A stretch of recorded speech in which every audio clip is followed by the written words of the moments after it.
신앙생활의 큰 기쁨 중에 하나는 기도했던 기도 제목이 응답되는 순간일 것입니다. 나의 힘으로 할 수 없었던 것이 기도 응답으로 이루어진다는 것은 하나님의 살아계심을 경험하는 순간이고, 또 나를 넘어서는 능력이 있다고 하는 벅찬 소망의 시간이기도 합니다. 그렇기 때문에 우리는 어떻게 하면 응답을 받을 수 있는가에 대해서 많은 관심을 가지고 있습니다. 오늘 본문에는 기도 응답을 받을 수 있는 방법에 대하여서 소개하고 있습니다. 오늘 이 말씀을 통하여 기도 응답의 역사를 크게 경험하는 역사가 있기를 예수님의 이름으로 축복합니다. 우리 7절 말씀을 같이 보면서 말씀을 나누도록 하겠습니다. 우리 7절 말씀 같이 읽어볼까요? 시작. 너희가 내 안에 거하고 내 말이 너희 안에 거하면 무엇이든지 원하는 대로 구하라. 그리하면 이루리라. 아멘. 우리의 시선을 끄는 말씀이 있습니다. 무엇이든지 원하는 대로 구하라. 그리하면 이루리라. 이름만 들어도 너무나 설레고 참으로 엄청난 약속이 숨겨져 있는 구절이구나 우리가 깨달을 수 있습니다. 성경에서 보물을 발견한 것과 같은 말입니다. 무엇이든지 구하면 다 이루어 주시겠다는 약속 정말일까요? 이 말씀이 정말 맞는가 해서 공동 번역으로 다시 한번 찾아보았습니다. 공동 번역에는 너희가 나를 떠나지 않고 또 내 말을 간직해 둔다면 무슨 소원이든지 구하는 대로 다 이루어질 것이다 라고 말하면서 동일한 뜻임을 확인할 수 있습니다. 우리가 원하는 것을 다 이루어 주신다고, 그렇다면 우리는 어떻게 우리의 구하는 모든 것을 응답받을 수 있을까요? 그것은 우리 7절 앞부분에 있는 조건절에 기록되어 있습니다. 우리 7절 말씀을 다시 한번 볼까요? 7절 앞에를 보면 너희가 내 안에 거하고 라고 하는 조건이 있습니다. 이것이 바로 첫 번째 조건입니다. 너희가 내 안에 거한다. 이것이 이루어지면 기도 응답이 있다는 뜻입니다. 너희 안에 거한다고 하는 뜻은 무엇일까요? 그것은 요한복음 15장 4절부터 5절까지의 그 내용이 포함되어 있습니다. 우리 4절과 5절 말씀도 같이 한번 읽어보겠습니다. 시작. 내 안에 거하라. 나도 너희 안에 거하리라. 가지가 포도나무에 붙어있지 아니하면 스스로 열매를 맺을 수 없음같이 너희도 내 안에 있지 아니하면 그러하리라. 나는 포도나무요 너희는 가지라. 그가 내 안에 내가 그 안에 거하면 사람이 열매를 많이 맺나니 나를 떠나서는 너희가 아무것도 할 수 없음이라. 아멘. 예수님께서 예수님 자신과 우리의 관계에 대해서 분명하게 설명하고 있는 부분입니다. 예수님께서는 포도나무의 줄기가 되시고 우리는 거기에 붙어있는 가지라고 하는 것입니다. 이 상태가 기도 응답을 받을 수 있는 가장 기초적인 전제가 된다는 뜻입니다. 예수님 안에 거한다는 뜻은 가지가 포도나무에 붙어있는 것처럼 꼭 붙어있는 상태를 이야기합니다. 가지는 포도나무에 붙어있는 것은 그의 생명과 관련되어 있습니다. 가지에 오늘은 붙고 싶으니까 붙고, 오늘은 피곤하고 오늘은 안 가고 싶으니까 가지에 안 붙어 있고, 이렇게 할 수가 없습니다. 가지가 자신의 상황에 따라서 그 줄기에 붙어 있고 떨어지게 되면 결국 그 가지는 죽을 수밖에 없습니다. 가지는 포도나무 줄기에 붙어 있을 때 여기에 떨어지면 나는 말라서 버림받을 수 없다라고 하는 절실함 가운데 꼭 붙어 있어야 합니다. 마치 어린아이가 엄마 아빠를 따라다닐 때 엄마 아빠의 손을 꼭 붙잡고 있는 것과 똑같습니다. 엄마 아빠를 놓치게 되면 이 아이는 수많은 일들을 다 할 수 있는 가능성을 가지고 많은 돈을 가지고 있다 한들 엄마 아빠를 잃어버리면 무슨 소용이 있겠습니까? 이 어린아이에게 있어서 가장 중요한 것은 엄마 아빠의 손을 붙잡고 있는 것. 이와 같이 믿는 사람들이 예수님을 그 예수님을 생명과 같이 붙들고 있는 모습이 예수님 안에 거하고 있는 모습입니다. 구약에도 이와 비슷한 그림이 있는데요. 마치 광야 시대 가운데 구름 기둥이 떠오르면 이스라엘 백성들이 그 구름 기둥을 따라갔습니다.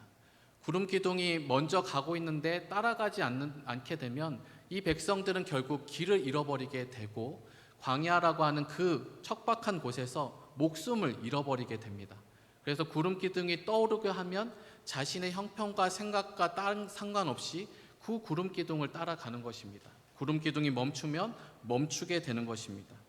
결국 이 말들을 종합해 볼 때 내 안에 거한다라고 하는 표현은 결국 나의 주도권을 예수님께 드린다는 뜻입니다. 예수님께서 가시는 곳에 내가 가겠다고 하는 그 결단들이 있는 것이 기도응답의 첫 번째 조건인 너희가 내 안에 거하고의 뜻이 됩니다. 그렇다고 한다면 기도응답의 두 번째 조건이 또 7절에 나와 있는데 7절 말씀 다시 한번 보도록 하겠습니다. 두 번째 조건은 너희가 내 안에 거하고 내 말이 너희 안에 거하면, 내 말이 너희 안에 거하면 기도응답이 있을 것이다 라고 말씀하고 있습니다. 너희 안에 거한다라고 하는 말씀에서 거하다라고 해당하는 원어인 헬라어로 메노라고 하는 단어가 있습니다. 이 메노라고 하는 단어는 단순히 스쳐 지나가듯이 머물러 있는 것을 이야기하는 것이 아니고요, 지속하여 계속해서 살고 거주하고 있는 것을 거하다라고 표현하고 있습니다. 지속적이고 영구적인 거주를 이야기하는 뉘앙스죠. 동일한 단어가 요한 1서 4장 16절에 있는데 이 말씀을 들으면 그 뉘앙스를 우리가 조금 더 분명하게 알 수 있습니다. 요한 1서 4장 16절에 하나님은 사랑이시라 사랑 안에 거하는 자는 하나님 안에 거하고 하나님도 그의 안에 거하시느니라. 아멘. 이 말씀도 우리가 보게 되면 사랑 안에 거한다라고 하는 이 거하다의 표현이 바로 메노입니다. 이 말씀을 통해서도 확인할 수 있는 것은 일시적인 거주가 아니라는 것입니다. 하나님의 사랑 속에 계속해서 머물러 있고 그 은혜를 덧입고 있는 상태가 거하다라고 하는 뜻입니다. 결국 위의 말씀은 예수님께서 우리 가운데 온전히 거하고 있는 상태, 온전히 거하고 있는 상태를 넘어서서 우리를 다스리시고 우리를 지배하고 있는 상태를 바로 메노, 거주한다라고 하는 표현입니다. 이게 무엇과 좀 비슷할까 생각해 봤더니요, 우리가 요즘에 핸드폰 무선으로 충전을 참 많이 합니다. 그래서 무선 기기 위에 핸드폰을 올려놓게 되면, 거하게 되면 충전이 됩니다. 근데 일시적으로 충전하는 것은 핸드폰에 큰 영향을 미치지 않습니다. 살짝 올려놓는데 급속하게 충전이 되는 것은 아니죠. 이 핸드폰이 충분히 충전될 만큼 그 기기 위에 핸드폰을 올려놓아야 됩니다. 일정 시간이 되게 되면요, 그 게이지가 차기 시작하고 완전히 충전이 되게 됩니다. 그러면 그 핸드폰은 자신이 가지고 있었던 기능을 마음껏 행할 수 있게 되는 것입니다. 이것이 결국 기도 응답의 두 번째 조건이었었던 내 말이 너희 안에 거한다 라고 하는 하나님의 말씀, 예수님의 말씀이 우리 가운데 지배적으로 거하고 있는 상태를 이야기합니다. 결국 기도 응답의 두 가지 조건, 첫 번째 조건과 두 번째 조건을 종합해서 이야기해 본다면 예수님께서 인생의 주도권을 가지시고 그분의 말씀이 내 삶을 온전히 지배하고 있는 상태에서 고백되는 기도는 모든 기도가 응답된다라고 우리가 말씀하고 계신 것입니다. 이미 그 심령이 하나님의 주파수에 맞춰져 있기 때문에 기도가 이미 하나님의 뜻에 합당한 기도 제목으로 올려진다는 뜻입니다. 근데 여러분, 이 말씀을 나누고 나니까 조금 실망스럽지 않습니까? 무엇이든지 다 들어주신다고 얘기했는데 막상 들어보니까 다 들어주신다는 것은 아닌 것 같습니다. 우리가 원했던 것은 마음껏 우리가 원하는 것을 가지기 원하는 맞는 키를 우리가 바랐을지 모르겠습니다. 여러분, 맞는 키가 좋을까요? 아니면 주님께서 말씀하신 내 안에 거하는 것을 통해서 모든 것이 응답받는 이 말씀의 역사가 더 좋은 것일까요? 여러분의 이해를 돕기 위해서 두 가지 예화를 준비했습니다. 우선 첫 번째 예화는요, 부모들은 자녀들을 사랑하기 때문에 자녀들에게 이미 무엇인가를 줄 마음이 준비되어 있습니다. 부모님의 용돈을 받는 가장 좋은 방법이 혹시 뭔지 여러분 아십니까? 청소년 시기에 많이 쓰는 방법인데, 엄마 나 문제집 사야 되는데 돈 주세요 라고 얘기하면 부모님 항상 돈을 주십니다.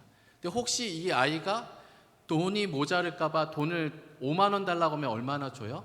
7만 원 이렇게 주고 합니다. 그래서 이 방법을 이용해서 많은 청소년들이, 그 청소년 중에는 저도 포함되어 있겠죠, 예전에. 저도 포함해서 항상 이것은 통하는 루트라는 것을 알기 때문에 어머니 문제집 사게 돈 주세요라고 하면 항상 돈이 왔습니다. 또 이에 또 다른 버전이 있습니다. 책 살 테니까 돈을 주십시오라고 하는 버전도 있습니다. 이 버전도 늘 부모님 마음에 이미 그 마음이 준비되어 있어요. 이 아이를 향해서 공부를 잘했으면, 이 아이가 건강했으면 좋겠다라고 하는 마음이 있는데, 이 아이가 지혜가 있어서 부모의 마음을 읽어낸 것입니다. 어떻게 하면 그 마음이 터져 나와서 그 은혜가, 그 도움이 터져 나오는지 그 창구를 알고 있는 것이죠. 아이를 키우다 보니까 아이에게 건강한 음식을 먹이는 것이 참 어렵다는 것을 깨닫게 됐습니다. 특별히 시금치를 먹이는 게 이렇게 어려울 수 있다는 것을 알고 많이 곤혹스러웠습니다. 그래서 아이가 바라는 게 있어요.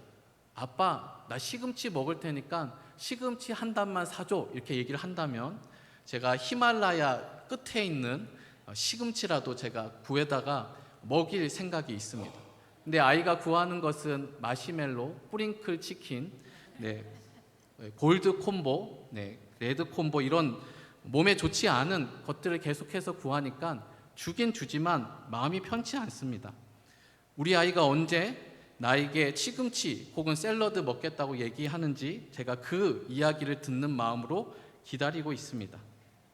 아이가 부모의 마음을 여는 방법은 결국 부모가 가지고 있는 소원을 말하는 것입니다.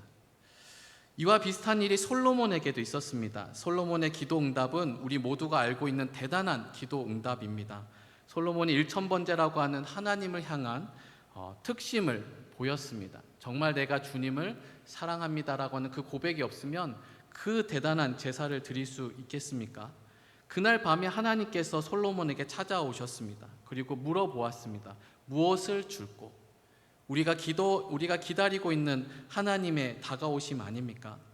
근데 솔로몬은 그 하나님에 대해서 여러 가지들을 이야기할 수 있었습니다. 나에게 많은 부를 주십시오.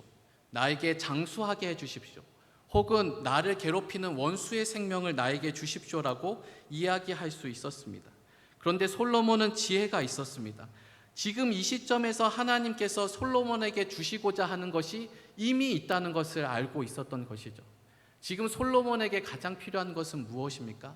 그리고 이스라엘 백성들을 너무나도 사랑하고 있는 하나님께서 이 솔로몬에게 주고 싶은 것은 무엇일까요? 바로 이 백성을 잘 다스릴 수 있는 지혜입니다.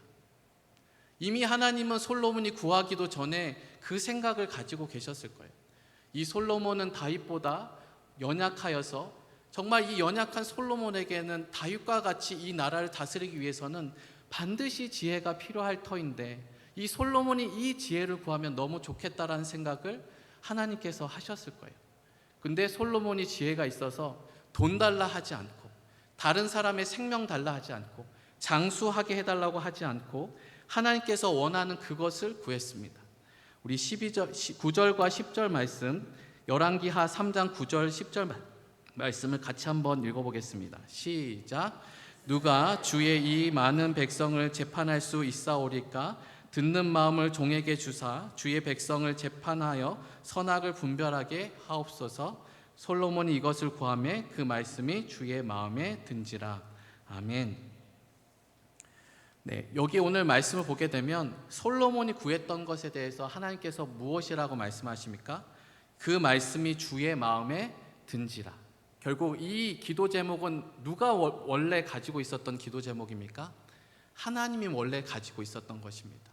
기도 제목은 우리도 가지지만 하나님도 갖고 있습니다. 하나님도 이미 주시고자 하는 것을 준비하고 있습니다. 근데 지혜는 무엇입니까? 하나님께서 나에게 주시고자 하는 그 기도 제목을 찾아내는 것이 지혜입니다.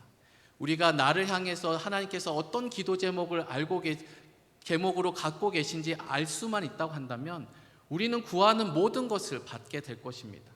아이가 공부를 잘하게 하고 싶다는 부모의 마음을 알아서 문제집 사주십시오, 책 사주십시오라고 얘기하면 그 말이 항상 통하는 것처럼 부모의 마음을 알아서 나를 향한 주의 계획을 깨달아 알아서 그것을 하나님께 간구한다고 한다면 우리가 그 모든 것들 가운데 하나님의 응답을 받게 될 줄로 믿습니다. 하나님 속에 감춰진 기도 제목, 우리가 어떻게 발견할 수 있을까요? 그것은 다시 돌아와서 첫 번째 조건과 두 번째 조건에 상응하게 됩니다. 너희가 내 안에 거하고, 결국 주도권을 예수님께 드리고 내 말이 너희 안에 거하면, 예수님 말씀이 내 심령에 온전히 사로잡게 되면 우리는 그 주님의 마음을 깨달아 알기 때문에 주님께서 나에게 주시고자 하는 그 기도의 제목을 발견하게 됩니다. 하나님께서 나를 향한 계획들을 갖고 계십니다. 여러분의 가정을 향한, 여러분이 속해 있는 공동체를 향한 주님의 생각과 주시고자 하는 것은 이미 하나님이 다 갖고 계십니다. 근데 그 마음을 여러분께서 깊이 깨닫게 되면, 여러분께서 어머니를 더 사랑하고 아버지를 더 사랑하면 우리 엄마가 뭐를 좋아하는지, 우리 아빠가 무엇을 좋아하는지, 그리고 나에게 무엇을 주었던 것을 기뻐하는지 그것을 깨달아 알기 때문에 그 모든 것들을 받아낼 수 있는 준비가 되는 것입니다. 여러분, 우리의 삶 가운데 새로운 지경으로, 새로운 하나님의 은혜로 나아가기 위해서는 내가 무엇을 구하는가가 중요한 것이 아니라 주님께서 나에게 어떤 기도 제목으로 기도하기를 원하시는가를 발견하는 것이 우리가 새 길을 열어가는 기초가 될 줄로 믿습니다. 사랑하는 성도 여러분, 주님과 더 친밀한 관계를 맺으심으로 인하여서 주님께서 주시고자 하는 기도 제목으로 기도함으로 모든 기도 가운데 응답받는 역사가 있으시길 예수님의 이름으로 축복합니다.